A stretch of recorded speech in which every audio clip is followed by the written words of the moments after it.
Assalamualaikum warahmatullahi taala wabarakatuh. Rabbi syrah li sadri wa yassir li amri wahlul 'uqdatam min lisani yafqahu qawli. Amma ba'd. Saya mulakan dengan firman Allah Subhanahu wa taala, a'udzubillahi minasyaitonir rajim. Fa iza qudiyatis shalah fantashiru fil ard wabtaghu min fadlillah wa dzkurullaha katsiran la'allakum tuflihun. Apabila telah ditunaikan salat, maka bertebaranlah kamu di muka bumi dan carilah kurniaan Allah Subhanahu wa taala dan ingatlah Allah banyak-banyak supaya kamu beruntung. Surah Al-Jumu'ah ayat 10. Apabila kita merujuk kepada ayat yang saya bacakan tadi, dapatlah kita buat dua perkara penting yang wajar kita lakukan sebagai seorang yang beragama Islam, orang mukmin, iaitu yang pertama, bergantung harap dengan Allah Subhanahu wa taala. Ini yang pertama, bergantung harap dengan Allah Subhanahu wa taala dengan salat. Dan kemudiannya barulah kita berusaha. Sebab tajuk hari kita nak bincang tentang usaha ni. Mengenai apa yang dimaksudkan dengan usaha dan tujuan daripada usaha. Salah satu kalau kita lihat secara umumnya, apabila kita berusaha, contoh apabila saya berusaha untuk memajukan diri saya dan sekaligus dia akan terkait bersama mereka-mereka yang ada bersama dengan saya. Begitu juga dengan Zizi.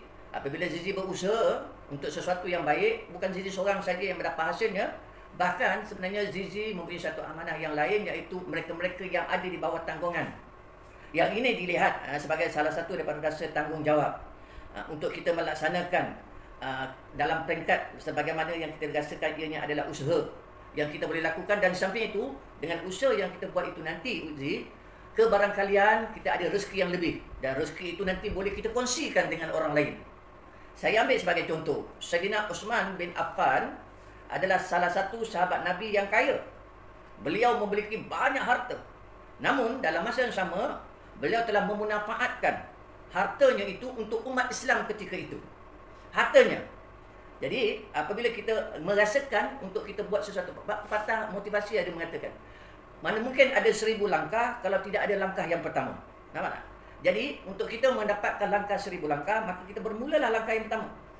Jangan kita berusaha itu tadi, maka jangan kita lupa mesti ada tujuan yang betul atas apa yang kita buat itu, supaya gerak kerja yang kita lakukan itu nanti akhirnya nanti akan mendapat pertolongan daripada Allah Subhanahu wa taala. Jangan pernah berhenti berusaha ni, dan senantiasa berikhtiar sungguh-sungguh dengan Allah Subhanahu wa taala.